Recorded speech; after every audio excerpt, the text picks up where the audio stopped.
जो कि एक हमारे सभी त्योहारों में से एक प्रमुख त्यौहार है, उस पर भी सरकार के निकम्मेपन की वजह से और हमारा कुप्रबंधन जो डीटीसी का मैनेजमेंट है, उसकी वजह से 3 माह से हम लोगों को पेंशन नहीं मिली है और किस तरीके से हम लोगों ने अपने घरों में दीपावली का त्यौहार तक हम नहीं मना पाए हैं। इससे बड़ी और सरकार के लिए शर्म की बात कोई हो नहीं सकती है। मैं डीटीसी सेवानिवृत्त कर्मचारी संघ का महामंत्री होने के नाते ये आप सब लोगों को बताना चाहता हूँ कि हमने पिछले 5 महीने के अंदर 40 से ऊपर पत्र लिखे हैं। हमने कोई अथॉरिटी दिल्ली की नहीं छोड़ी है, चाहे अपना प्रशासन से लेकर के, चाहे सरकार से लेकर के, चाहे एलजी महोदय तक। हमने कई बार पत्र लिख करके इनको बताया कि हमें पेंशन नहीं मिल रही है, हमें पेंशन नहीं मिल रही है और हम कितने परेशान हैं। हमारे लिए कोई मेडिकल योजना भी नहीं है, जिसकी वजह से कि आज इलाज कराना तक बुजुर्ग लोगों के लिए दुर्भर हो गया है। उसके बावजूद भी ना तो हमारे एलजी साहब ने अभी तक सुनी, ना हमारी सरकार ने सुनी और ना ही हमारी पक्ष और विपक्षी किसी अन्य पार्टियों ने सुनी। हम दिल्ली के सभी विधायकों के पास, दिल्ली के सभी सांसदों के पास, दिल्ली के सभी प्रमुख तीनों पार्टियों के अध्यक्षों के पास अपनी पीड़ा को, अपने दर्द को लेकर के गए। आज मुझे बड़ी शर्म के साथ ये बात कहनी पड़ रही है कि इतनी असंवेदनशीलता इन लोगों के अंदर आ गई है।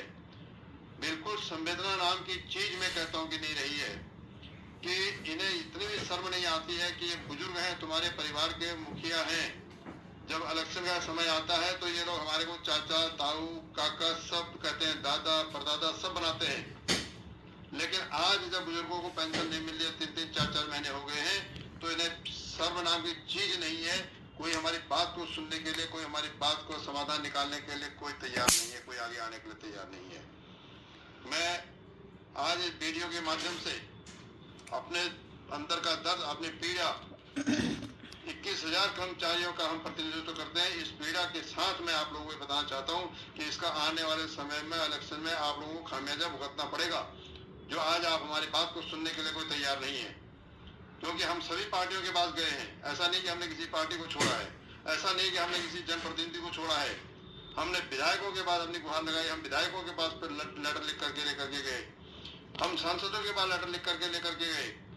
अभी तक तो हमारी और समाधान तो बहुत दूर की बात है। हमने सबसे अनुरोध किया कि हमारे माननीय उपराज्यपाल महोदय के साथ मीटिंग करवा दीजिए, क्योंकि जब सरकार के मंत्री, सरकार के परिवहन मंत्री, सरकार के मुख्यमंत्री बार पत्र लिखने के बावजूद भी हमारे को अपने पास बिठा करके हमारी वेदना सुनने के लिए भी तैयार नहीं है, तो उसके ऊपर रास्ता बनता है उपराज्यपाल महोदय का। इसलिए हम लोगों ने कोशिश की कि हमारी पीड़ा को उपराज्यपाल महोदय सुने, कम से कम वो हमारी पीड़ा को सुन करके कोई ना कोई समाधान इसका निकाले। लेकिन कोई पीड़ा को सुनने के लिए तैयार नहीं है। समाधान तो बहुत दूर की चीज है। दिल्ली सीनियर सिटीजन सेवा समिति के संरक्षक ओम प्रकाश बैरवा, दिल्ली के माननीय मुख्यमंत्री, लोकप्रिय मुख्यमंत्री श्री अरविंद केजरीवाल के समक्ष कुछ बातें महत्वपूर्ण रखने हैं, उस पर आपको ध्यान देना पड़ेगा। ये बताएं कि डीटीसी के कर्मचारी जो एक्स कर्मचारी हैं, जो सीनियर सिटीजन हैं, उनमें बहुत से लोग मोस्ट सीनियर सिटीजन हैं। उन सबको आपने किस आधार पर 3 महीने से पेंशन नहीं दी, जबकि उनका अपना पैसा है, जिस पैसे के आधार पर पेंशन का भुगतान उनको किया जा रहा है। उनको पेंशन ना देने से उनके परिवारों में काली दिवाली मनी। बहुत सारे ऐसे परिवार हैं सीनियर सिटीजन के जो केवल पेंशन पर आधारित है, और उनको पेंशन ना देकर आपने उनके जीवन को नरकीय जीवन क्यों होने से बताया। इसके साथ साथ डीसीडी के कर्मचारी जो आपने ही अपॉइंट किए थे, और उन कर्मचारियों को क्यों निकाला गया? क्या उनको तनख्वाह का हक नहीं है? क्या जीने का अधिकार का हक नहीं है उनको? क्या काम का अधिकार उनका हक नहीं है? आप दूसरे राज्य में चुनाव प्रचार करते वक्त कहते हो कि दिल्ली की सरकार के पास खजाने की कोई कमी नहीं, और हम लोगों को की समस्याओं को सुनते हैं, उनका समाधान करते हैं।